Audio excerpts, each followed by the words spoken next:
हे welcome guys. दोस्तों आज मैं आपको बताने वाला हूँ कैसे आप फॉर्म 10E को फाइल करेंगे न्यू इनकम टैक्स पोर्टल पे, जो कि एक टैक्स रिलीफ का फॉर्म है, जहाँ पे आपको अगर आपको सैलरी एरियर में रिसीव हो या एडवांस रिसीव हो, सैलरी इन एरियर हो, मतलब कि एरियर सैलरी रिसीव हो या एडवांस सैलरी रिसीव हो, तो कैसे आप टैक्स का रिलीफ ले सकते हैं। क्योंकि इस केस में होता क्या है, अक्सर जो एरियर सैलरी होती है या एडवांस सैलरी होती है, उसके वजह से टैक्स का बर्डन बढ़ जाता है। तो वहाँ पे उस केस में आप टैक्स का रिलीफ ले सकते हैं। आईटीआर को फाइल करने से पहले आपको फॉर्म 10E फाइल करना होता है।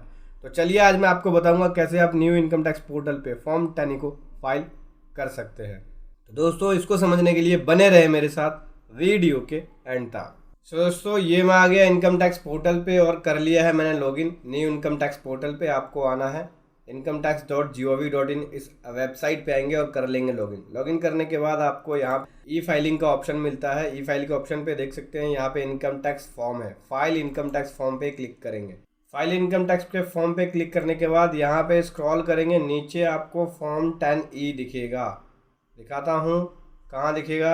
ये person with business and professional income के लिए हो गया, person without business and professional income. Second वाले ऑप्शन पे क्लिक करेंगे, यहाँ आपको फॉर्म 10E दिख जाएगा, जो कि टैक्स एग्जम्पशंस एंड रिलीफ के लिए फॉर्म है।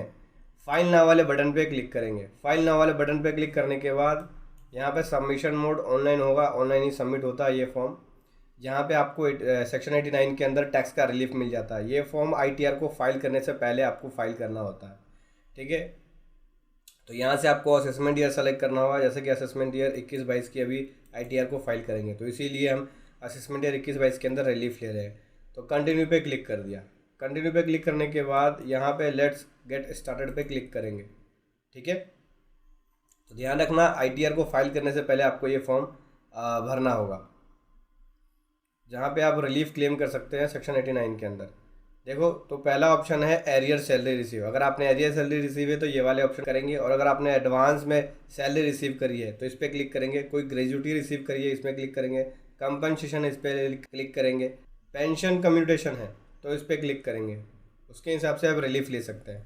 तो मैं एरियर सैलरी पे क्लिक करके यहाँ पे एरियर सैलरी का जो मुझे एरियर सैलरी रिसीव हुई है इस ईयर में, यानी फाइनेंशियल ईयर 20-21 के अंदर, तो इस वाले ऑप्शन पे क्लिक कर रहा हूँ। क्लिक करने के बाद कंटिन्यू पे क्लिक कर देंगे। सबसे पहले पर्सनल डिटेल। पर्सनल डिटेल में देख सकते हैं, जैसे पर्सनल डिटेल में नाम, पैन नंबर, एड्रेस आता है। रेजिडेंशियल स्टेटस रेजिडेंट सेलेक्ट कर लेंगे, सेव पे क्लिक कर देंगे, ठीक है। दूसरे में आता है एरियर एंड सैलरी। इसकी आपको डिटेल देनी होगी। हालांकि मैंने कुछ डिटेल फिल करी थी, लेकिन फिर से मैं इसको फिल कर रहा हूँ। तो मैं आपको बताऊँगा कैसे ये डिटेल मैं फिल कर रहा हूँ। मेरे सामने है तो दोस्तों यहाँ पे मैंने एक कंप्यूटेशन बनाया हुआ है एरियर सैलरी का, ठीक है। मिस्टर राजेश एसएससी जो है हमारा यहाँ मिस्टर राजेश है, जिसकी हम यहाँ पे जो आईटीआर है असेसमेंट ईयर 21-22 की बना रहे हैं, ठीक है। तो 21-22 की आईटीआर के अंदर जो है वो एरियर सैलरी भी रिसीव हुई है फाइनेंशियल ईयर 19-20 से रिलेटेड, यानी असेसमेंट ईयर 20-21 से रिलेटेड। तो यहाँ पे देख सकते हैं पहले जो टैक्सेबल सैलरी मेरी हो गई करंट फाइनेंशियल ईयर की, यानी 20-21 की 8 लाख की हो गई। फिर मेरे को 3 लाख का एरियर सैलरी रिसीव हुआ है पिछले साल का 19-20 का, ठीक है। 20-21 असेसमेंट ईयर के लिए वो मुझे रिसीव हुआ कौन से साल में, इस साल में रिसीव हुआ है। असेसमेंट ईयर 21-22 में रिसीव हुआ 3 लाख रुपए, ठीक है। तो जो टोटल सैलरी मेरी बन जाएगी वो 11 लाख की बन गई।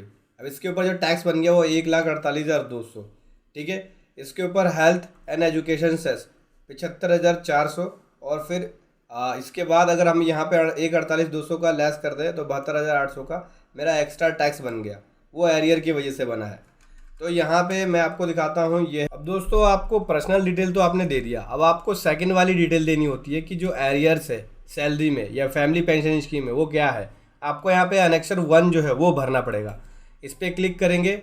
सबसे पहले आपको टोटल सैलरी देना होगा एक्सक्लूडिंग एरियर्स, जो एरियर है उसको छोड़ के जो टोटल इनकम आपकी हुई है वो।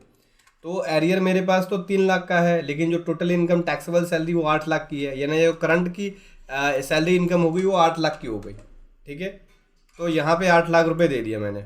अब 8 लाख के ऊपर टैक्स बन गया 75,400, ऑटोमेटिक इसने कैलकुलेट किया है। अभी नीचे आते हैं, नीचे स्क्रॉल करेंगे। 6 नंबर में एक टेबल की डिटेल देनी होती है आपको, जो एरियर रिसीव हुआ है पिछले साल का इस साल में।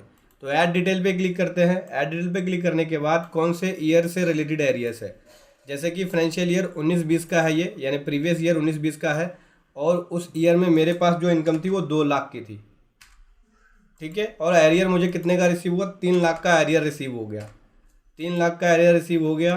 तो 8 और 3 11 लाख रुपए टोटल इनकम हो गई, ठीक है। 3 लाख रुपए दे दिया। अभी बोलता है कि 2 लाख के ऊपर टैक्स क्या बना है, 2 लाख के ऊपर टैक्स क्या बना है, और टोटल कॉलम जो टोटल 5 लाख है उसके ऊपर टैक्स क्या बना है। तो टोटल जो 5 लाख है उसके ऊपर तो जीरो हो जाएगा, क्योंकि 5 लाख तक की इनकम तो एग्जाम्प्ट है, 5 लाख तक की इनकम पे कोई टैक्स नहीं लगेगा, जीरो हो जाएगा।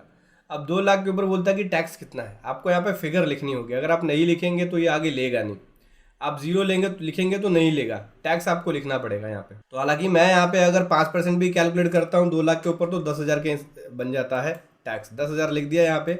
अब ऐड डिटेल पे क्लिक करते हैं। ऐड डिटेल पे क्लिक करने के बाद यहाँ पे मैं आपको ऊपर ले चलता हूँ, ये देख सकते हैं 8 लाख की सैलरी मेरी करंट की हो गई, 3 लाख का एरियर आ गया, ये देख सकते हैं 3 लाख जो मैं नीचे भरा था यहाँ ऑटोमेटिक आ गया। टोटल इनकम मेरी 11 लाख हो गई, जैसे कि मैंने यहाँ कंप्यूटेशन में बताया था आपको 11 लाख रुपए। इसके ऊपर टैक्स कितना बन गया, 1,48,200, यहाँ देख सकते हैं 1,48,200। अब नीचे स्क्रॉल करेंगे, ये बोलता है कि जो टैक्स जो बना है करंट सैलरी के ऊपर, यानी 8 लाख के ऊपर कितना बना है, ये बना है 75,400। तो एरियर जो हो गया टैक्स का वो कितना हो गया, यानी जो एडिशनल टैक्स का बर्डन हो गया 72,800 का हो गया। यहाँ पे देख सकते हैं 72,800 का एडिशनल बर्डन हुआ है।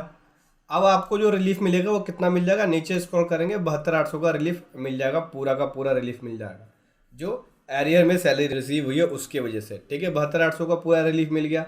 अभी सेव वाले बटन पे क्लिक करेंगे, दोनों ऑप्शन ओके कर दिया। अभी वेरिफिकेशन तीसरा ऑप्शन आता है, वेरिफिकेशन वाले पे क्लिक करते हैं। यहाँ पे देख सकते हैं एसएससी का नाम आएगा, इस पर क्लिक करना होगा आपको।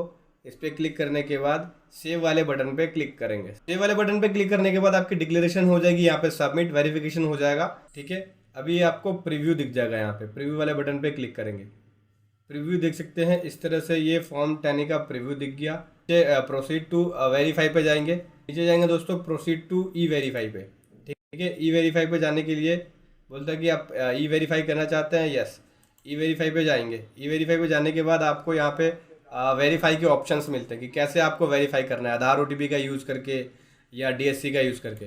सेलेक्ट करके, जैसे आधार ओटीपी लेना चाहते हैं इस पर सेलेक्ट करके कंटिन्यू पे क्लिक करेंगे। आधार ओटीपी आएगा, ओटीपी को डाल के आप इस फॉर्म को कर देंगे सबमिट। आपका यहाँ पर फॉर्म हो जाएगा सबमिट। मैं यहाँ पर सबमिट नहीं कर रहा, मैंने आपको बताया है कि कैसे स्टेप बाय स्टेप आपको ये फॉर्म भरना होता है, ठीक है दोस्तों। तो ऐसे आपको टैक्स का रिलीफ लेने के लिए फॉर्म 10 को भरना है न्यू इनकम टैक्स पोर्टल पे। वीडियो कैसे लगी ज़रूर बताएं। Thank you so much. जय हिंद, वंदे मातरम।